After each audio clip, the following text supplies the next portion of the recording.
बिस्मिल्लाहिर्रहमानिर्रहीम। अस्सलाम वालेकुम माय डियर चैनल एस्पिरेंट। ये हमारी सेकंड वीडियो है एज प्रॉब्लम की। ठीक है, हम इसमें कौन से क्वेश्चन थोड़े से सॉल्व करेंगे जिसमें हमारे पास डिफरेंस सेम रहता है। ठीक है, उस दिन उसके कोई क्वेश्चन सॉल्व नहीं हुए थे जो फर्स्ट वीडियो में, तो उसका थोड़ा सा और मज़ीद कॉन्सेप्ट क्लियर करते हैं। देखिए इसमें क्या है हमारे पास क्वेश्चन। सबसे पहले क्वेश्चन से अगर आपकी अंडरस्टैंडिंग बहुत अच्छी हो जाएगी किसी भी यानी कि एज प्रॉब्लम में, तो आपने तो विद इन सेकेंड क्वेश्चन कर लेना है। लिखा हुआ इफ क्वेश्चन हमारे पास गिवन है, if Aslam age is 10 years and Azra is 2 time of Aslam age. Okay, what will be the Azra age when Aslam is 15 years। अच्छा पहले पार्ट पढ़ते हैं। असलम एज क्या है 10 years and Azra is 2 time of Aslam. तो असलम की एज क्या है 10 years, तो ये 10 हो गया। ठीक है, और अजरा क्या है, Azra is 2 time of Aslam as.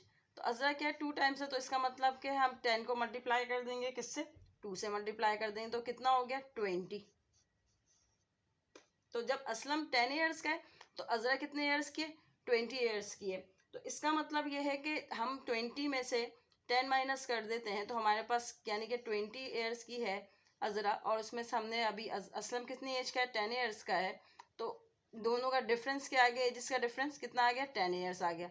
अच्छा, अब इस 10 years को आपने माइंड में रखना है, जो डिफरेंस आएगा ना उसको सिर्फ माइंड में रखना है। ठीक है, अब ये बोलना है what will be the Azra age when Aslam is 15 years। अब बोल रहे हैं जब असलम 15 years का हो जाएगा तो अजरा की एज क्या हो जाएगी। तो वही बहुत सिंपल, मैंने क्या बोला, आपने सिर्फ डिफरेंस अपने माइंड में रखना है। तो जब असलम 15 years का हो गया तो हमने क्या कर देना है, अजरा की एज को इसमें प्लस कर देना है। ठीक है, तो क्या आ गया answer, just answer is 25 years। तो अजरा की एज क्या हो जाएगी 25 हो जाएगा। विद इन सेकेंड आपने ये सॉल्व कर लेना। अगर आप इस कैलकुलेशन को भी ना करें ना, अगर आपकी मजीद प्रैक्टिस हो जाएगी तो आपने यहीं से कर लेना है। क्या है आपके पास 10 years है और वो 2 टाइम्स है, तो यानी कि 2 टाइम्स कितनी हो गई, वो 20 years की हो गई। और ऑब्वियसली यहाँ से आ गया आपके पास 20 years का, तो आपने वहीं से उसको डिफरेंस कर लिया कि 20 माइनस 10 कितना हो गया 10। तो जो डिफरेंस आएगा वो जो एज दी हुई होगी उसमें ऐड कर लेना, तो 15 plus 10 answer is 20। Okay okay my dears, तो the second example is the same way. मैं चाह रही हूँ आपका एज प्रॉब्लम के इस वाले पे आप विद इन बहुत अच्छा कॉन्सेप्ट क्लियर हो जाए। ठीक है, तो हमारे साथ सेकंड क्वेश्चन क्या है, Sara is 5 years old and his brother is 3 times of her age. तो क्या हो गया, सारा क्या है 5 years ओल्ड है। ठीक है, तो ये हो गया 5 years ऑफ सारा, और उसका ब्रदर क्या है, brother is 3 times of his age. 3 times का मतलब सारा की एज को किससे मल्टीप्लाई कर देंगे हम, जस्ट 3 से मल्टीप्लाई कर देंगे ऑफ हर एज। तो उसके ब्रदर की एज आ जाएगी, वो कितने साल का हो गया 15, 5 3 15। यानी कि जब सारा 5 years की है तो उसका ब्रदर कितने ईयर्स का है 15 years का। दोनों की एजेस का डिफरेंस निकाल लेंगे, क्या हो जाएगा 15 माइनस 5 कितना आ गया हमारे पास 10। ठीक है, फिर आपने इस 10 को अपने दिमाग में रखना है, जो डिफरेंस आएगा बस उसको हम उससे हमें मतलब है। एज ऑफ हर ब्रदर, अब बोल रहे हैं age of her brother when she will be 10 years old. जब सारा 10 years की हो जाएगी तो उसके ब्रदर भाई की एज क्या होगी। तो अब हमने क्या कर लेना है, जब वो 10 साल की हो जाएगी तो क्या मैंने आपको बताया कि जो डिफरेंस आएगा उसको उसमें क्या कर लेना, जस्ट ऐड कर लेना। तो 10 प्लस 10 इक्वल्स टू क्या आ गया आपके पास answer, the answer is 20 years old. तो यानी कि जब वो 10 साल की, यानी कि वो जब 10 साल की हो जाएगी तो इसका भाई जो है, जो डिफरेंस है देखें डिफरेंस हमेशा सेम ही रहेगा।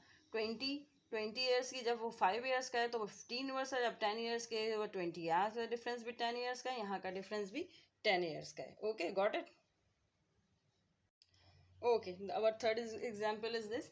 इफ आप देखें इसमें है, if my age is 10 years, जब मेरी उम्र 10 साल की है, and my sister is 2 times of my age. तो जब मैं 10 साल की हूँ तो मेरी सिस्टर क्या ट्वाइस है मेरी एज का। ठीक है, ये मैंने आपको जब एक्सप्लेनेशन दी थी उस वक्त भी इस तरह का क्वेश्चन समझाया था। ठीक है, तो ठीक है, जब मैं 10 साल की हूँ तो my sister is 2 times of my age, वो मुझसे डबल है।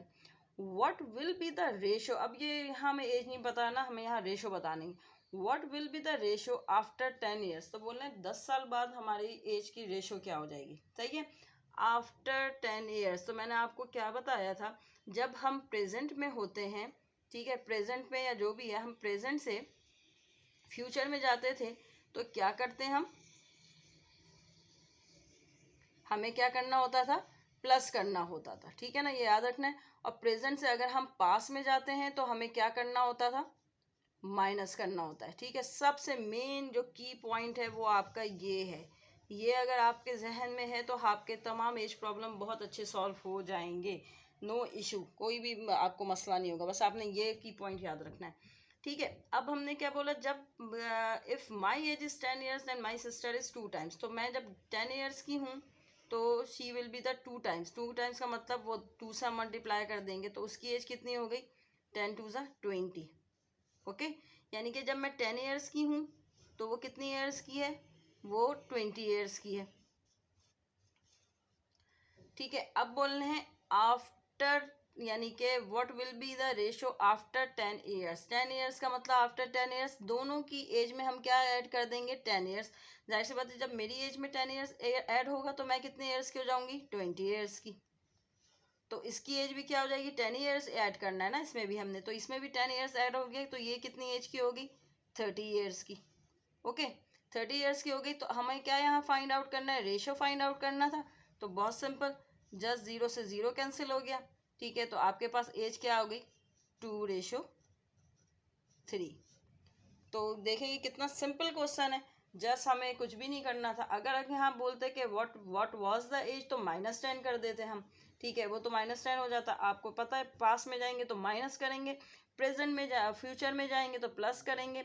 और अगर प्रेजेंट एज गिवन होगी तो आपने फ्यूचर में जाना है तो प्लस करना है, पास में जाना है तो माइनस करना है। और फ्यूचर से भी पास में आएंगे तो भी हम क्या करेंगे, माइनस ही करेंगे, ये याद है ना। और अगर इसमें आगे जाएंगे तो हम प्लस करेंगे, फॉरवर्ड में जाएंगे तो प्लस होगा, और बैकवर्ड में आएंगे तो क्या होगा, माइनस होगा। ओके माय डियर स्टूडेंट, देखेंगे हमारी 4th एग्जाम्पल है। कुछ क्वेश्चन ऐसे भी आते हैं तो जिनको कोई सॉल्व नहीं करना, तो जस्ट लॉजिक लगानी है और आंसर कर देना है, ठीक है। कोई इफ़ क्या गिवन है, if Azra is taller than Sana, ठीक है। ओल्डर दस भी कर सकते थे अगर एज प्रॉब्लम से, चलें टॉलस हो गया है, कोई मसला नहीं है। If Azra is taller than Sana but smaller than Hina, तो हु इज़ द टॉलेस्ट, ये पूछ रहे हैं। तो इसमें आपने सिर्फ एक चीज़ याद रखना है, हमने क्या है, ये वाला साइन सबको पता होगा, ये क्या होता है, ग्रेटर देन भी होता है, लेस देन भी होता है। तो सिंबल तो कोई नहीं है, एक ही सिंबल है। तो जिसकी तरफ इसका मुंह बंद होता है आपको सबको पता होगा वो चीज़ छोटी होती है, और जिधर इसका मुंह ओपन होता है वो चीज़ बड़ी होती है। जैसे हम बच्चों को समझाते थे कि ये क्रोकोडाइल का मुंह है, जिधर खुला हुआ होता है वो बड़ा होता है, ठीक है। बिल्कुल वही वही कॉन्सेप्ट है। तो देखें, if Azra is taller than Sana, तो अजरा तो है टॉलर है किससे, सना की, तो सना छोटी है। तो इधर क्या चीज़ होती है, इधर जब इसका क्लोज है मुंह तो वो क्या चीज़ है, वो छोटी चीज़ है। तो सना क्या है, छोटी है, और अजरा क्या है, टॉलर है। तो हमने यहाँ लिख दिया अजरा, ओके, कि अजरा बड़ी है, सना छोटी है। बोलना है बट, पूरा नहीं हुई अभी हमारी condition, but smaller than Hina.